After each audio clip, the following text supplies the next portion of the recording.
Thank you, everybody, for attending our session on how we can get more granular with marketing mix models. My name is Tina Moffat. I'm a senior analyst at Forrester Research. I've been with Forrester for a little over 5 years, and I've been covering the topic of measurement, which includes attribution and marketing mix modeling, for that duration of time. And then prior to joining Forrester, I was a practitioner in this space for about 10 years. And I'm excited to moderate this panel today, along with everybody here. So why don't we go down the line for quick introductions? Great. I'm Brian Smith. I'm the Global Chief Operating Officer for Media Brands Insights, which is the analytics and research group at IPG Media Brands. Before that, I've been a marketing mix and attribution practitioner at ThinkFine, at Nielsen, and before that, I was a marketer and a researcher at P&G. Sean O'Neill. I am the founder and CEO of So Analytics, which is kind of a holding name for, I just left Unilever as the VP Global Data and Analytics, and I'm looking at what comes next. Hi, I'm Doug Jensen. I'm VP of CRM and Analytics globally at Estee Lauder Companies, which is a prestige beauty company. We have 35 brands. I previously worked at Avon, and before that at IRI and Nielsen. Great. So as we all know, consumers, they're connected. And it's leaving us marketers really challenged with making use of all the data that we now have. Traditional marketing mix models have been the gold standard, as the previous panel highlighted. But even those traditional standards are being challenged. And they're being challenged because we have more data. We can get more granular. We can get faster insights. And we can take action on them very quickly. So this challenges the notion of the traditional mix model. And what we're going to talk about here today is how can marketers get a little bit more granular with their mix models? How can we get faster insights? What are some of the challenges and obstacles of doing that? And what are some things that marketers can do to make that happen? So my first question is to Doug. Doug, what are some of the obstacles that really prohibit mix models from being more granular, faster, and just more actionable? I think for most companies, the data piece is the problem, whereby what's not the problem is sales, your own internal sales or sales of your customer. And in my case, we have really rich CRM data sets. The problem is all the other independent variables that need to go into explaining sales. And so you have a variety of different ways to collect that. And I'm 3 years into building a capability for marketing mix at my company. And because the CEO is demanding the answers quickly, I haven't had the time to work with IT to build the data infrastructure. So we've been scrappy, and because we have the CRM data, that's easy, but as I said, it's the other independent variables that we have to collect and bring in. And so we're basically doing that fairly manually just to get the projects done. And now I'm in the process of working with IT to build a data lake so that all the other inputs can come in on an ongoing basis. So for us, the project timeline is quite intense. It can be 6 to 9 months to do a project from end to end. And now I'm getting asked, okay, Doug, where's the real-time models? And I've actually tried to teach people, let's not talk real-time, let's talk near-time, to shorten that period of time. And then, okay, with our IT partners, how can we build a data lake to bring in all the data feeds so that the data is ingested and then sent to a vendor so it's more automatic? And that's obvious, and I think we all struggle with that. At my last company, we had the same issues. The sales data was great, but the independent marketing variables were hard to collect, and so that's always been the challenge. I think that if, when I worked at Nielsen and IRI, if you're collecting data from retail stores and you have the input variables of trade promotion, you've kind of already got it self-contained. So I guess my challenge is more working in an industry in beauty where you're not seeing the data sets all complete. If I might, so as a marketer and user of the data and user of the models, it's very frustrating on our side as well to ask those questions of where is the real time, et cetera. A question that I continually pressured is, why can't we get the media data? why can't we get the real-time information like we get our sales? Not that it's internal, external, but why isn't the agency providing? And I think that's a big question we have to ask. In a world where the data is almost real-time for them, why isn't it getting to us? And there's a lot of institutional and also self-motivated challenges in that supply chain. Are some of those challenges technology, the ability to kind of have a system that pulls in the data from the sources in I don't like to use the word real time, but right time, near real time, very quickly to kind of pass off information? Is it technology as well? So you could say that using old technology would be an issue, but if it were of high value, or if users of the data put a high value on it and were willing to pay differently for that kind of servicing, then it's not a technical capability issue. It's not an issue of can they do it, it's an issue of whether they're willing to invest in it to make it happen. And the motivations there before an agency are not necessarily the same. ROI is not necessarily the agency motivation. And then from an agency perspective, what do you see some of your clients being challenged with? Yeah, I think you're exactly right that the data issue is not primarily a technology issue. One element of it that technology can address, if the incentives are there, which I'll come to in a second, is taxonomies, right? The taxonomies for campaigns, for ad units, for publishers, for products differ across data sources, and that can be a really intractable and difficult problem to make all those mappings so that the assets can come together in a way that's usable by anyone. And so that requires a significant investment in technology and in labor. And if agencies are using fairly traditional planning and buying models and compensation models, a lot of that work ends up effectively being not compensated. So the kinds of things that we've seen work well is when you align with a client on a structure where the agency gets rewarded for the client's end performance, and you can build into the technology investments you're making the ability for a third-party auditor to see what's going on, and then whether the analytics are sitting with the client, sitting with independent third party, or sitting within the agency itself, as long as you have that transparency and that audit trail, you can align on performance-based metrics. But without the taxonomy alignment, I think agencies are going to be hesitant to do that because they're not confident that they can get all the data in one place where it can be visible, and without the incentive alignment, then so there's a little bit of you kind of have to hold hands and take a leap together, because otherwise you end up with a chicken and an egg problem that's hard to solve. How much of a challenge is it with just marketers in general really understanding the limitations of going more granular within a model, or even a marketer really understanding how to use a marketing mix model effectively?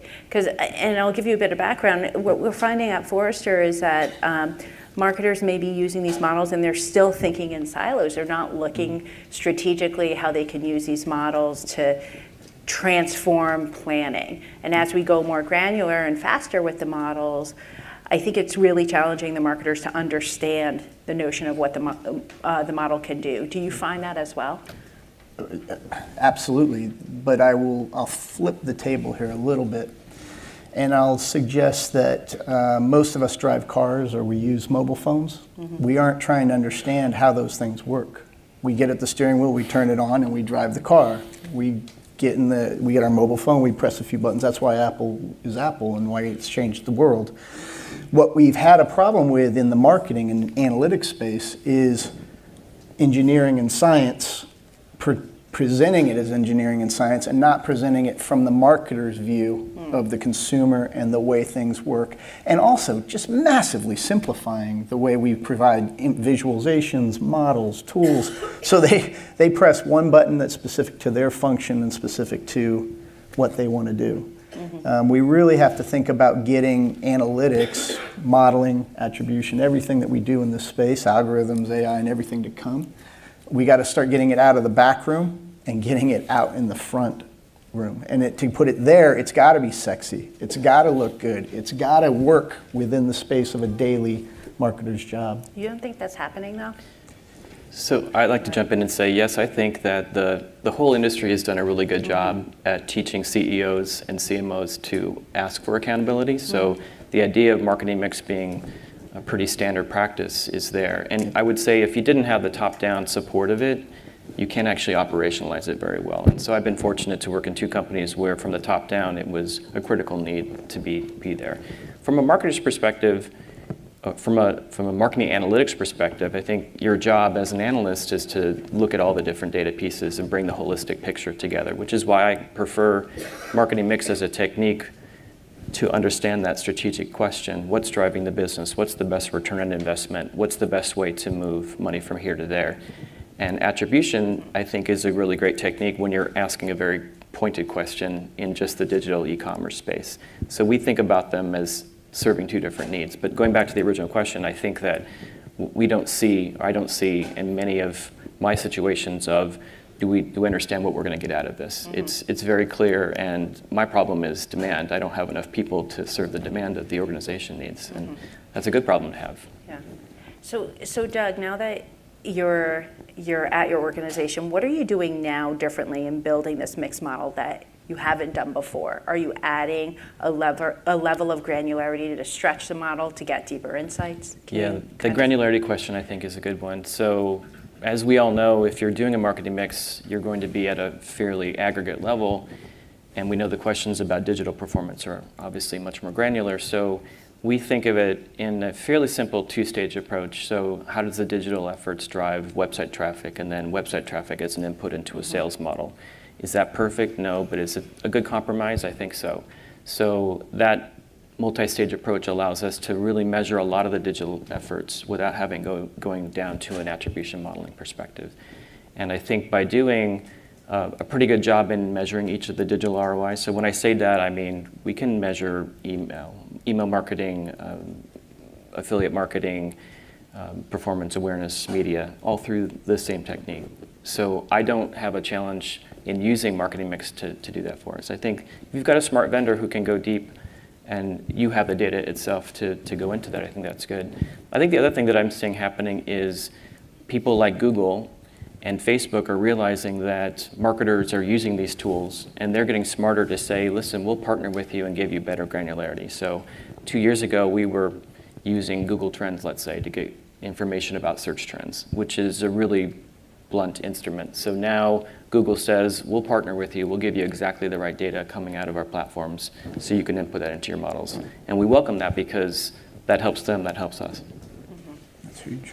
And what have you seen some of your clients do successfully to get kind of a deeper model? So I think really a lot of it comes down to you have to start with the marketing and not with the modeling, right? Like the granularity, frequency, all the analytical science and art that we do, it's there to serve a purpose that can be very different for different marketers depending on their consumer, their customer, their situation in the marketplace, and how they manage their budget. And so, I think one of the things where I've seen a lot of success is when you start to engage the people who are building and talking about the models on marketing fundamentals as much as on econometric fundamentals, you get much better results, right? So when you're mixed modelers from a very early tenure in their career are learning about storytelling, they're learning about how media planning and investment really work, they're learning how CMOs think about strategic communication design. And so instead of, when you invest in those sorts of marketing fundamentals in your analytics team, you start to build the process around the decisions.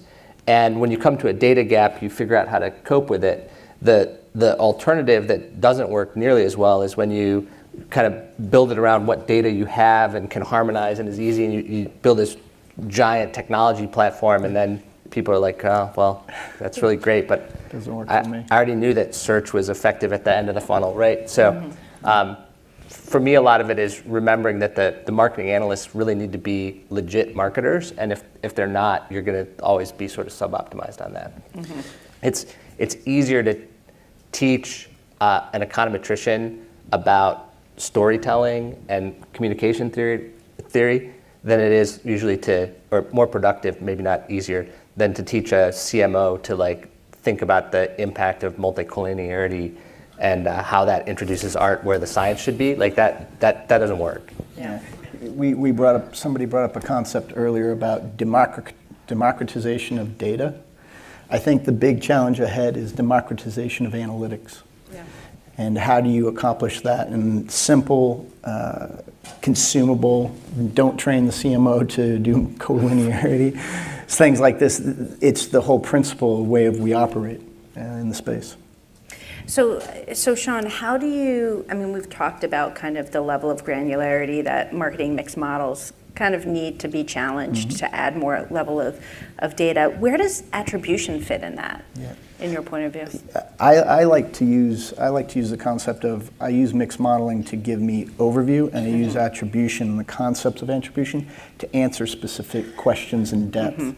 It also allows, I think, the ability to put human faces on a lot of things, because attributes are just elements or measurements. In many cases, when you use it for consumer, they're attributes of human beings. And so when you use that kind of language with a marketer, and you're able to explain something that happened in terms of human attributes, it's much more powerful. It's I'll give you another parallel, but similar. When you use quotes from social to explain macro trends on why you're losing share, or your competitor's winning, or your advertising is working or not, you can give them a coefficient.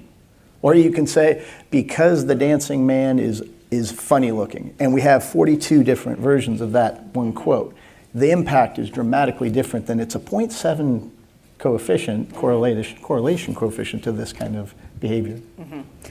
So given that we've identified some challenges and how mixed models can get granular and using attribution with mix together, what are some of the actions that brands and specifically marketers who are tasked with building mixed models can take in order to kind of start adding more data, using different models in concert with their mixed models, or getting deeper insights? Sean, why don't you start? Yeah, I'll take that one. That's a straightforward one. It's not so much about what the marketers can do. It's in terms of the technology or the modeling. It's about what they set up around them to provide them with the narrative, to provide them with people who can translate, to provide them with an interface every day. So one of the best philosophies I think that I've heard of is the marketer should be asking a question. They shouldn't be asking you about what statistics you're using, what survey company, what modeling technique. You shouldn't be going into Bayesian kind of theory. It should be a conversation about, I want to know why my ad is working. I want to know why my competition is killing me. And I want to know with which consumers and where and when and how. And so the marketer, to set that up, has to agree that that's a good thing. And then two, they have to build people around them. And they have to change the resource allocation to be able to do that.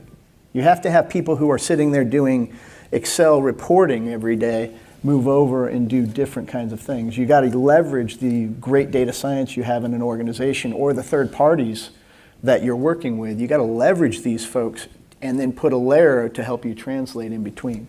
The resource question, it's massive. I mean, we all have that, but it's as much because there's so few people who can tell the stories between us and them as them just wanting stuff. I'll add on to that. So I think the CMO's best friend is the head of analytics, or an analytics CAO, if you will. And then in addition to that, it's having finance people who can operationalize the decisions that are coming out of the mixed modeling.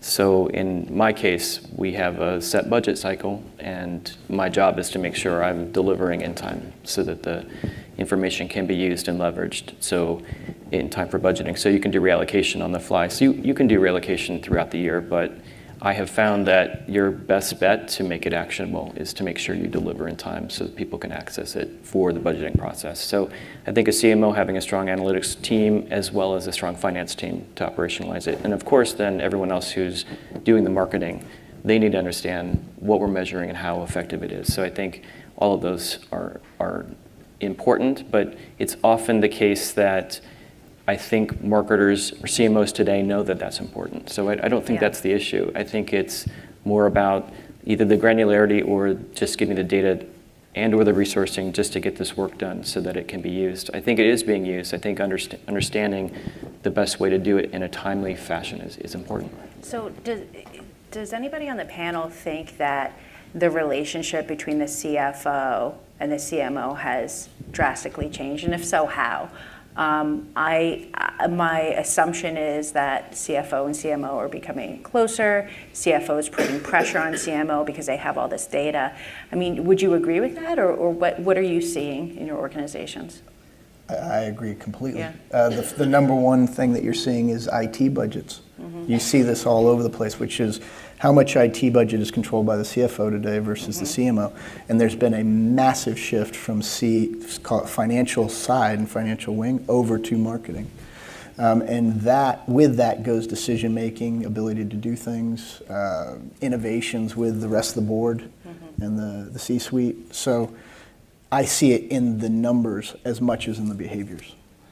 Yeah, in my experience, there's still a wide range of like how CFOs view marketing, but increasingly, even at companies with sort of a low level of marketing maturity and a low level of analytic maturity, the discussion, the skeptical CFO who wants the marketer to prove that marketing works rather than moving on to, okay, let's find the marketing that works best.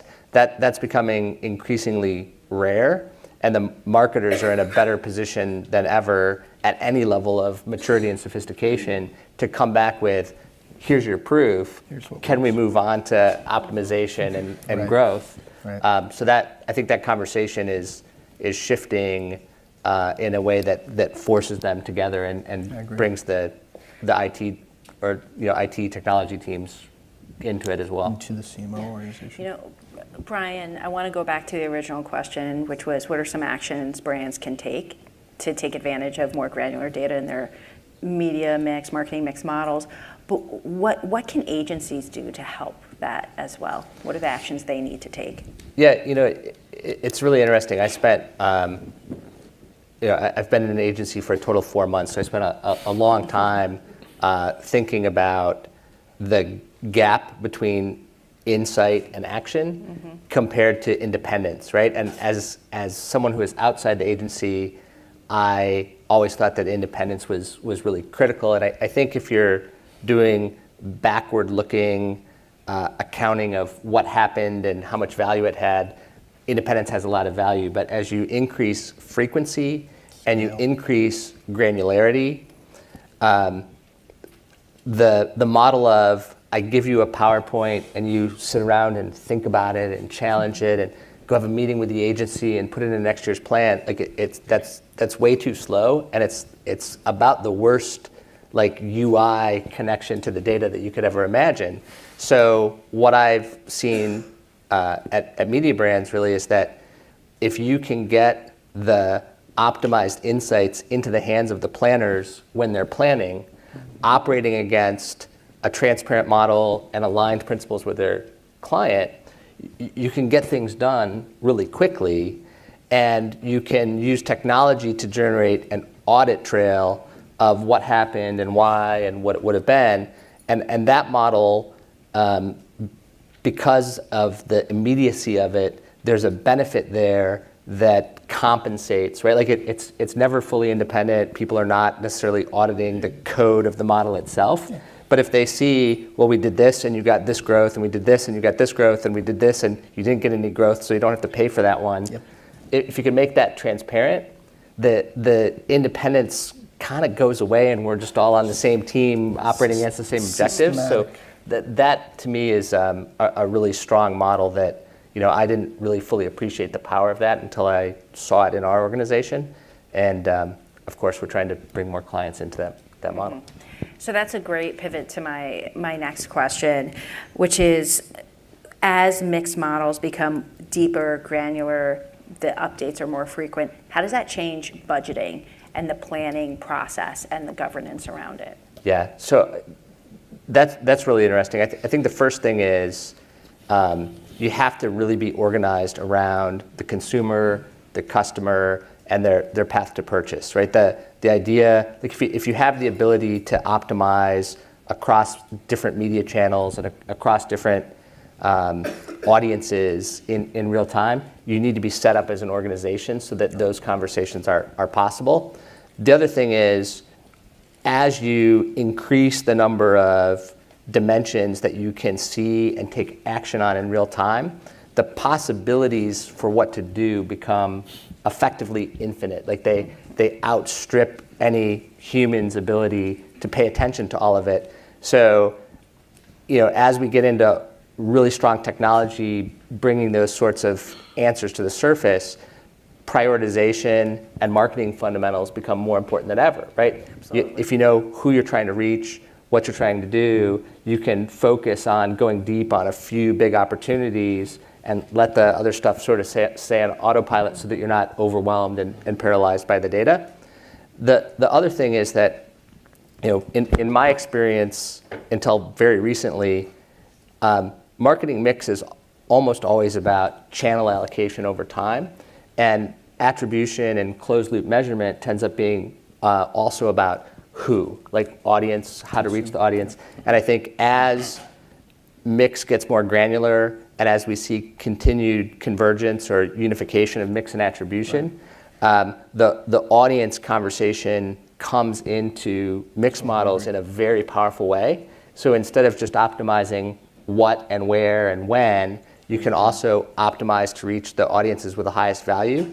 That creates a really different kind of conversation around mix, and I think that's ultimately going to be the one that has a lot of power over the next 3 to 5 years. I agree with that power, and that power is what people talk about. Well, my marketing organization does annual planning, and therefore I have to do annual planning. My media calendar is done 3 to 6 months in advance, and therefore I have to do 3 to 6 months in advance. The reality is that there's never been enough science and speed of data and technology to change that, but we're coming upon that. What you just outlined for us, Brian, is the wave that effectively changes the way marketing works and puts us in a whole new future as a marketer, working day to day or week to week around what you're doing next is going to become more common, and then it will become the way in which marketing is done. Predictions on timing for that, I think it depends on the organization, the CMO, the leadership, but it raises an interesting opportunity for companies who leapfrog right into it. The old companies are not going to leapfrog into it. They've got too much going on. But if you came in with a new company doing new stuff with new product and you were to put that kind of thing in place, you would be doing things at such a more rapid, capable, dynamic leap that ROI would be changeable and maneuverable like a steering wheel rather than an annual bomb. But let's talk about frequency for a second. So as I mentioned, we have an annual budget cycle, so my job is to deliver marketing insights for that cycle. And then when the questions come to me, which is, go make this more real time, of course I want to go towards that, but then the question is, are you actually going to make those decisions in real time? As an example, so when we spend media, we do it in co-op with our retailer partner. So their cycle has to come into this, and that's a different situation that we have to consider. So I'm working on investing with the IT to get the models, to get the data ingested more frequently, and then the models will be updated more frequently. But at the same time, I'm challenging my brands to say, if I do that for you, then how are you going to actually operationalize it every 3 months if you have an annual budget cycle? So I think that's something we have to think about. So how does media buying need to change to accommodate this? Yeah, that's a great question. So I think this is a place where the media agencies, often at the holding company level, not necessarily as much the individual agencies, can really help clients, right? So if you think about a very large client, they want to have discounts from upfront purchasing, and they want to lock into some commitments, but they also want to have flexibility. If the client is big enough and their portfolio is big enough, they can manage some of that by just moving things that they've purchased from one brand to another, or from one audience to another, and so they can create sort of an internal marketplace for flexibility on stuff that was committed to upfront. For smaller advertisers who don't have that scale, there's an opportunity for media agencies to help provide that, right? By holding some of that inventory and getting it committed to upfront at a level that, well, I know some of my clients will need this, but I don't know which ones. But in order to make that work, there has to be a very high level of transparency and trust and aligned interests. Otherwise, it can go wrong in about 15 different ways. But once you get a client on a system where they're getting very high frequency, high granularity insights, the first thing that happens is they start bemoaning the amount of stuff that's locked in with upfront purchasing and packages and things like that. And so creative solutions to unlock that while still getting the price advantages, I think, are going to be key. Yeah, I want to jump in and say, I think our company thinks about the connection to the agency from a media buying perspective less and less, only because in the media industry, what's more important is the consumer advocate / influencer who's driving all of this engagement, which is completely outside of traditional vehicles. So my job, and what I worry about the most, is how can I understand this set of influencers, what they're talking about in terms of our brands? Because what a brand does in this new world, it has virtually much less effect than what influencers and what consumers are saying about you. So what I worry about in a marketing mix model perspective is how do you actually bring in the right data so that you're understanding whether that engagement is actually leading to sales. Maybe it doesn't, maybe it leads to awareness and to engagement and never leads to sales, but that whole attribution funnel on social is what I worry about the most for our industry, even within attribution modeling, is how are we actually taking that into account? Because in my industry, we're probably in the forefront of some of the other industries here, but it's all coming to all of us. Today's consumer is completely transformed in how they want to interact with brands, and how are we keeping up with that is a quick question.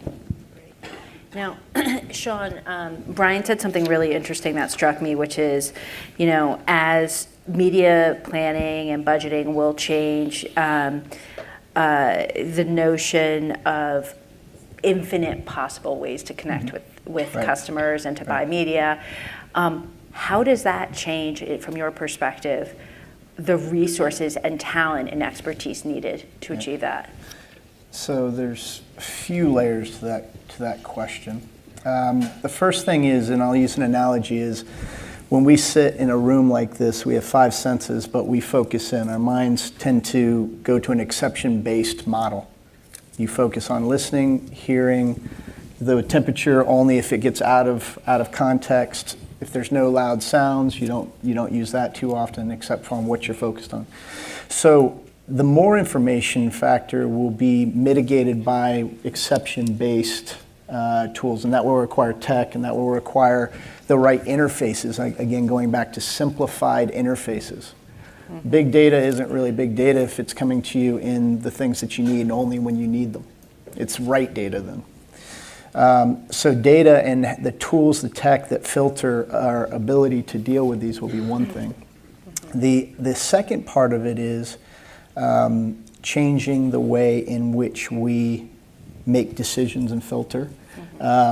You'll focus on very specific things, or you'll have people focused on different areas, and those decisions then will have to become more platoon-like rather than, I rarely use a military kind of analogy, but the idea of armies moving across land versus specific platoons doing what they do. So it has to become more small group, more oriented on that. So there's a number of different technology and organizational builds that have to take place for this to make it a reality. Interesting.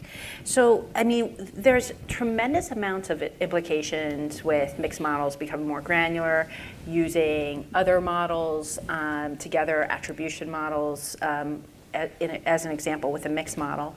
How does a marketer determine trade-offs and determine what they should optimize short-term versus long-term? I imagine that would be just one of the biggest challenges marketers face today when they're using a lot of these analytical models. Doug, what are some things you do to kind of determine what you should maximize and optimize against short-term versus long-term? Yeah, that's a really good question. I think when you are optimizing for ROI, you can focus on tactics that will drive the short term. And so what I've been challenging myself to do is to bring in other metrics from brand health tracking that we do that measure equity. In a perfect world, you'd have equity measurement, and I think some people can do equity modeling, right? But in our case, we don't. So if I'm measuring ROI, and we have a situation where we have one tactic that's really important to us, it drives really high payback, but we think it's equity detracting. So how do we balance the spend and make sure that we protect the spend on this particular tactic, but then also kind of move or migrate to a new way of doing it so that our consumers want to buy from us in an equity enhancing way. So it's really the art part of the art and science of this, and I don't think we have cracked the code on it, but I think it's important to keep that balance. And so I've been trying to think about ways to bring in equity measurements and then do kind of power rankings based on the ROIs for a given tactic to have like an ROI/equity measurement at that point. I haven't done that yet. So I want to wrap this up because I want to leave some time for questions. So my last questions is, what piece of advice could you give to marketers as we're facing more granular data, there's a demand for frequency, and they need to really look at their mixed models to provide deeper insights? What are some things that marketers can do immediately to update that, to challenge those insights? I'll start on that. I think one of the things the last two companies I've worked at have done is hire people with marketing mix backgrounds on site or on client or in the marketing organization. Because if you're a CMO or you're a marketer only and you're interacting with an agency, I think that translation of the rich insights from an agency, from a marketing mix partner, into assimilating it and operationalizing is very difficult. So in my company, I've hired people that, like me, have experience with marketing mix so that when the data comes in, when the insights come in, then you can be with the CEO, the CMO, the CFO, and make the right decisions. Mm-hmm. And if you're only using an agency where they're kind of coming in, presenting and leaving, then you lose that ability to make it sustainable. So I think one of the key things is to have a chief analytic officer, have a team of people, have the data scientists. And it's not just data scientists, it's someone who's had the experience of actually operationalizing marketing mix at a client, but then again, doing it in-house. I'll continue that kind of theme and suggest the analytics themselves have to move to kind of a storefront within the organization. So it's one thing for us to have more data science and have more narrative, but then it has to be continuous. So analytics can't be project-based. It can't be one-off. It can't be it pops up and then it goes away, which is very, very much the history of analytics, at least in my career. It has to be something that becomes institutionalized, and you referred to a chief analytics officer as a function almost, though I hate the idea of it being a function because then it becomes one of the silos. But something that is fundamentally has specialists, but it has tentacles and it has a face inside of every organization. On every marketing floor, there's a place where you go and it's people you talk to that can provide you with answers to questions that are more technical, or provide you with interfaces that give you insights in real time about whether it's media or it's sales or it's the way your advertising is working straight out of it. And they don't have to see behind the curtain. They don't have to see where those analytics came from, whether it was a mix model or an attribution model or some other source. But that interface needs to be there. I agree with all of that. What I would add is, design the experience for the marketing user from the consumer and your decisions back. Mm-hmm. And then on the back end, if you want to democratize the data and make things continuous and easy, you have to at some point invest in getting your taxonomies in order so that your different data sets can be matched up and aligned in a way that makes sense. Great. So we have some questions. Hi, thank you very much for your presentation. I just have a two-part question, but it's, Doug, you mentioned media influencers, and I was wondering if you ever considered network analysis and measures of centrality, such as eigenvector centrality, which is those sort of things, to find media influencers and then watch what they have to say. My second question, both these questions are for all of you all, do you use a lot of Monte Carlo analysis to optimize your marketing mixes? So I'll start on the first part of the question. So in terms of identifying influencers, there are a lot of different agencies that can find them for you. And I wouldn't say that there's one agency that does everything. So we basically look at agencies that are doing tech only, meaning just finding them technology, so software as a service, agencies that do tech plus managed services, and then full service. And we're looking at all three of them. And in terms of their techniques, I wouldn't say that I'm an expert at how they're going to find them, but what we find more important is, at this point in the maturity of influencers in the beauty industry, you kind of know who the top 100 are. So now the challenge is your brand a good fit for influencer A? And it's less about networks or using technology. It's more about actually looking at the brand's DNA and looking at that person and seeing what she's posting and is it relevant for the brand. And then going after another set of what we call micro influencers, who might be people who have 1,000 followers up to 10,000. Our new way of thinking, and this is where I think that technology can help, is how do you find the people who are on the cusp before they take off?